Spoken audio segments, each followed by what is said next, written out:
In the last lecture, we saw how important it was for the cardiovascular system to increase blood flow and oxygen delivery to the contracting muscle. That's only effective if the arterial blood is fully saturated, and that's the function of the respiratory system and forms the basis of this lecture. The important functions of the respiratory system during exercise are to maintain the arterial oxygen saturation, to facilitate the removal of CO2 from the contracting muscles, to contribute to acid-base balance, and it does that by blowing off CO2 and regulating the hydrogen ion concentration. And to a lesser extent, the respiratory system is involved in fluid and temperature balance. The air that is exhaled during exercise is humidified and is at body temperature, and so you can lose some fluid and heat from the respiratory system. The respiratory system achieves this by increasing both the minute and the alveolar ventilation. The minute ventilation is the total volume of air that's moved in and out of the lungs each minute, and is the product of the tidal volume, the volume of air in each breath, and the breathing frequency. Because not all of the airways are involved in gas exchange, and there is a dead space, the alveolar ventilation is really the effective ventilation of the lungs that leads to gas exchange. And this is the product of the tidal volume minus the dead space and the breathing frequency. There isn't much change at all in the anatomical dead space, but during exercise under certain conditions, there may be fluctuations in ventilation and perfusion such that the physiological dead space may alter slightly. If we look at the ventilatory response to exercise, again we can look at prolonged exercise at a given exercise intensity and incremental exercise, which we'll speak about in just a moment.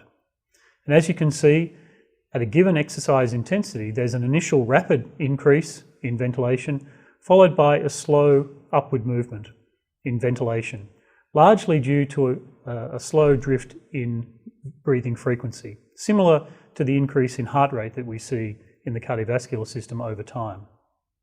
The rapid increase implies some involvement of neural control mechanisms, and the slower adjustments probably reflect a combination of neural and humoral modifications. The classic ventilatory response to incremental exercise has been the source of much study in exercise physiology over many years. And what you see here is the exponential rise in ventilation as you increase exercise intensity and the oxygen uptake. And as I said, there's been much debate about the mechanisms here. If you look at the pattern, you can see a fairly linear increase at the lower exercise intensities, and then a non-linear phase, and then a very sharp increase at higher exercise intensities. Now, as I said, this has been modelled as an exponential increase, and some have argued that it really is a continuous exponential function and shows no threshold phenomena. On the other hand, some investigators have argued that there are discrete thresholds that reflect various biological processes that contribute to ventilation. Notably, at the lower intensities, this first break here is being postulated to be due to the beginning of lactic acid production. And the buffering of that acid leads to an increase in CO2 that's derived from buffering rather than from metabolic processes within the muscle. Some have referred to this as the anaerobic threshold, and there's been much debate around that whole nomenclature and the underlying mechanisms. We won't spend a lot of time talking about that. Suffice to say, there's been much debate as to whether there truly is an anaerobic threshold during incremental exercise. At the higher exercise intensities, there are additional factors that stimulate ventilation over and above CO2 from either buffering or from metabolic production. And these factors we'll talk about a bit later, but they include increases in potassium, hydrogen ion, adrenaline, body temperature. Interestingly, during most of the low to moderate intensity exercise, this increase in ventilation occurs in the absence of any change in arterial oxygen content or partial pressure, or in the partial pressure of CO2. And in fact, at the higher exercise intensities, with hyperventilation, arterial CO2 levels actually decline. And again, that raises a lot of questions about the various factors that contribute to this increase in ventilation during exercise. The important function of the respiratory system is to oxygenate the pulmonary arterial blood so that the blood that returns to the left atrium is fully oxygenated and that can therefore be sent around to the rest of the body. And as you can see from this graph, pulmonary oxygen exchange and CO2 exchange occurs by diffusion in the lungs and therefore is critically dependent on the partial pressure difference between the alveolar gases and the blood gases passing through the pulmonary circulation.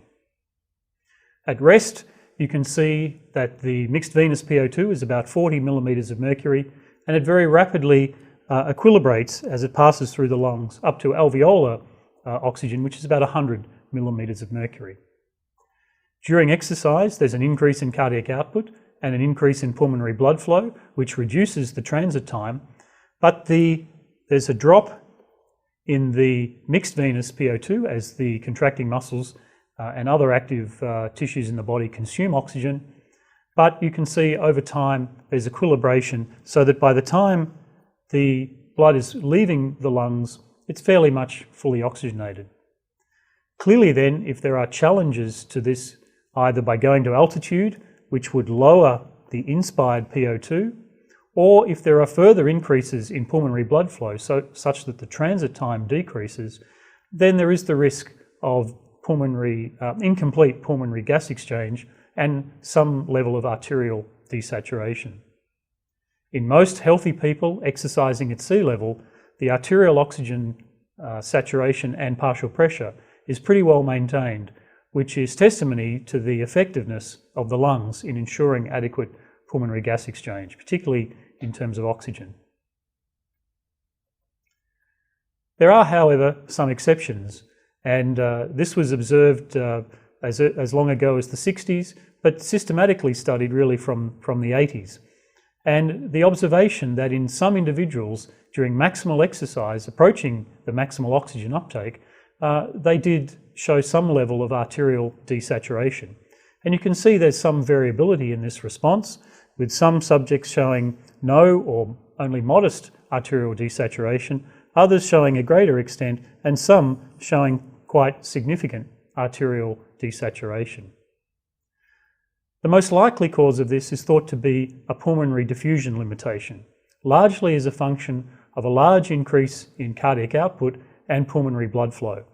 This decreases the transit time and challenges the ability of the lungs to fully saturate the blood that's flowing through the pulmonary circulation. There may be some inequalities in the ventilation perfusion ratio, and it's also been suggested that there may be an expiratory flow limitation or a mechanical constraint which impedes a truly maximal ventilation. Whatever the cause, and as I said, most likely the pulmonary diffusion limitation is the most likely reason. This desaturation does have implications for locomotor muscle fatigue and exercise limitation because it can reduce the amount of oxygen that's delivered to the contracting limb skeletal muscles. During exercise, particularly at a high intensity, the respiratory muscles become very active and expiration may even become an active process involving recruitment of the expiratory muscles. Close to VO2 max, the respiratory muscles may account for as much as 15% of the oxygen consumption and cardiac output during this type of exercise. Although the diaphragm is well adapted for prolonged oxidative work and is relatively fatigue resistant, it's possible under certain circumstances that the diaphragm may fatigue. And at high intensities, this does result in a reduction in active muscle blood flow due to a reflex, and I'll talk about that in just a moment. There's been some investigation as to whether respiratory muscle training may provide some advantage, even in well-trained subjects, and there are a number of studies suggesting benefits of this type of respiratory muscle training for endurance exercise performance. As I said, during strenuous exercise, there is the potential for the diaphragm to fatigue. This is a somewhat complicated slide, but the important measure is really the transdiaphragmatic pressure, which is a measure of the ability of the diaphragm to change the intrathoracic pressures to facilitate airflow into the lungs. Before strenuous exercise, if you stimulate the phrenic nerves and measure the transdiaphragmatic pressure difference, you can see a reasonably high level here. If you repeat these experiments after strenuous exercise to fatigue at about 90 to 95% of the VO2 max, and then stimulate, you can see that the pressure developed is much less. And this reflects the reduced capacity of the diaphragm to generate this pressure following strenuous exercise. Note that it occurs at pretty high intensities. So for most submaximal intensities, the diaphragm is fairly resilient and fatigue resistant. Nevertheless, as you approach these high intensities, it has been shown that there is a reflex from the diaphragm through the circulation to limit the motor drive to the contracting muscles. And this is a good mechanism to try and preserve the function of the diaphragm and indeed preserve the oxygen availability for the brain during very strenuous exercise when oxygen supply may become limiting. There's been much discussion about the factors that contribute to this increased ventilation during exercise, or the hyperpnea of exercise. As we saw for the cardiovascular system, there is evidence of so-called central command, or activation in parallel with activation of the motor cortex. There's evidence that the type 3 and type 4 afferent fibres in skeletal muscle, which respond to various metabolites, can also influence the ventilatory response to exercise, and possibly the spindles or even the Golgi tendon organs, which respond to changes in length and tension within the muscle, might have some feedback into the respiratory centres and may explain some of the associations between pedalling frequency, limb movement, and ventilation during exercise. The ventilation during exercise is very closely linked to the carbon dioxide production and the CO2 flux to the lung. And given the relative constancy of arterial PCO2, this raises some interesting and perhaps challenging questions about how that CO2 flux to the lung is actually sensed. At higher exercise intensities, increases in plasma potassium, decreases in blood pH or increases in hydrogen ion, increases in lactate provide additional stimulation to ventilation, as do the elevations in plasma catecholamines, notably adrenaline, and also body temperature. The ventilatory response can be modulated by lung and chest wall mechanoreflexes, and as I mentioned earlier, as you approach maximal ventilation, you may reach the limits of the flow volume curve, particularly on expiration, and there may be this mechanical constraint to ventilation.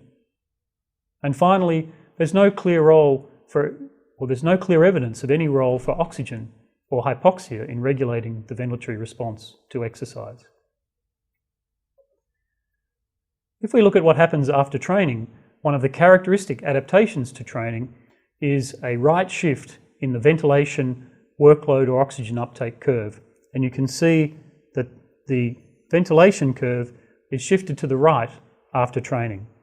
And you can see the changes in a number of parameters that have been suggested to affect ventilation during incremental exercise: the right shift in the lactate curve, a right shift in plasma potassium, and a slower development of acidosis during incremental exercise. Reduced activation of the muscle afferents, and generally exercise in the trained state feels a bit easier after exercise. And these are adaptations which contribute to improved exercise tolerance after training.